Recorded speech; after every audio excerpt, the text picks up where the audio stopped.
Ayan, what's up dribblers at mga shooters, kamusta?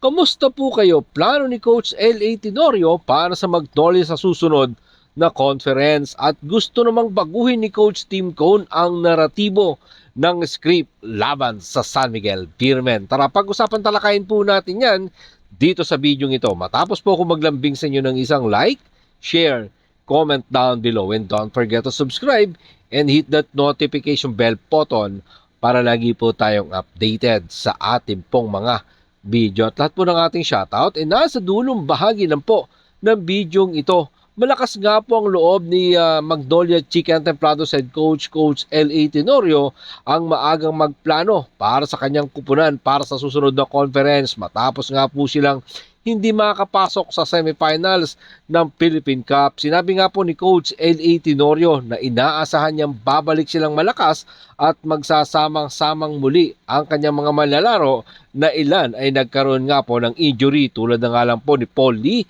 at Jerome Lastimosa. Kahit pa nga daw po dumating sa kanila si Yuken Andrada at Chris Con, natalo nga po ang Magnolia Chicken Templados ng 5 magkakasunod na laro. Kasama na nga po dyan ang kanilang pagkatalo sa Token Text Tropang 5G. Natangan nga po dyan ang twice to beat advantage. Sinabi nga po ni Coach L.A. Tenorio na okay siya ngayon sa kasalukuyang komposisyon ng kanyang kupunan na nagpapaikot naman daw po siya ng 11 hanggang 12 manlalaro. Narito po mga sinabi ni Coach L.A. Tenorio sa ulat ni Ruben Terrado ng Spin.ph. Ako ay talagang okay sa composition ng team ngayon. Kung titingnan mo, gumagamit ako ng 11 or 12 players na talagang kayang maglaro. Nasa kanila na kung papaano sila mag-blend. Malaking bagay din kasi na wala si Jerome, then si Paul Lee. Pumasok si Yuken at si Chris Con. Pumasok sa kalagitnaan ng conference. Kaya marami kaming kailangang ayusin na magkakasama. We can put in the players na this day or this week gusto kong bumuo ng team with this composition. Nakita nyo naman yung potential. Obvious naman yung potential. Yan nga po mga sinabi ni Coach L.A. Tenorio. Sinabi din ni Coach L.A. Tenorio ang kanilang pagkatalo sa kamay ng Token Text Tropang 5G na na-outplay sila at na na-outcoach siya ng Token Text Tropang 5G. Narito pong muli si Coach L.A. Tenorio sa ulat pa din po yan ni Ruben Terrado ng Spin.ph. Na-outplay kami, na-outcoach kami ng TNT. Tatandaan ko, sinabi ko sa kanila, talagang kailangan namin mag-expect na ang TNT ay talagang magpapakita ng kanilang lakas.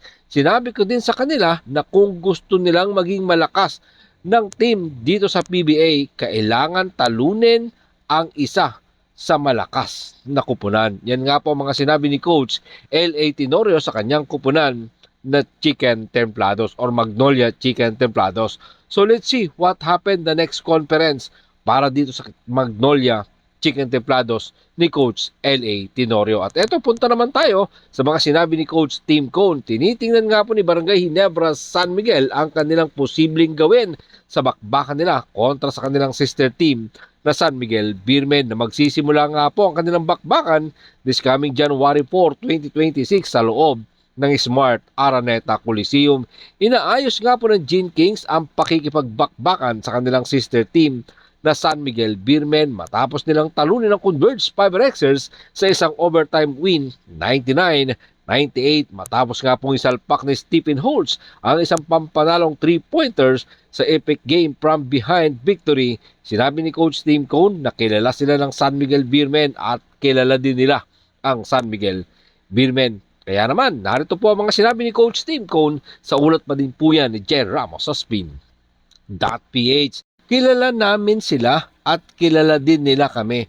Umabot kami sa Game 7 sa huling laban namin kaya tinitingnan namin kung maaari naming i-flip ang script sa pagkakataong ito. At yan ang susubukan naming gawin sa pagkakataong ito. I-flip ang script pero hindi ito madali. Ang Beermen ay merong 10-game winning streak matapos magsimula ng 0-2 win-loss record. Yan nga po mga sinabi ni Coach Team Cone sa San Miguel Beermen at inamin din ni Coach Team Cone na mahirap ang laban na kanilang gagawin kaya kailangan nilang mag-focus sa kanilang bakbakan ng San Miguel Beermen. Narito pong muli si Coach Team Cone sa ulat pa din yan ni Jay Ramos sa Spin.ph.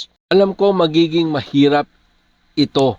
Hindi kami maglalaro hanggang matapos ang New Year kaya kailangan nating pag-isipan ito, pagtuunan ng pansin at bumuo ng isang game plan. Yan nga po mga sinabi ni Coach Team Cone. Kailangan talaga nila ng isang matatag na game plan, mo especially kay Junmar Pajardo, ang 9 times PBA MVP. And of course, nandyan pa CJ Perez, Don Troliano. Napakaraming kailangang paghandaan at ayusin ng Barangay Ginebra San Miguel sa kanilang pakikipagbakbakan sa kanilang sister team na San Miguel Beermen. So let's see what happened. Ikaw, kayo, kanino kayo sa Ginebra or sa San Miguel Beermen? Yan ang ating susubaybayan at aabangan sa bakbakan ng dalawang magkapatid na kupunan na Ginebra at ng San Miguel Beermen. At bago po natin tapusin ang video ito, nais po natin batiin kayong lahat ng Happy New Year at masagana sana ang inyo pong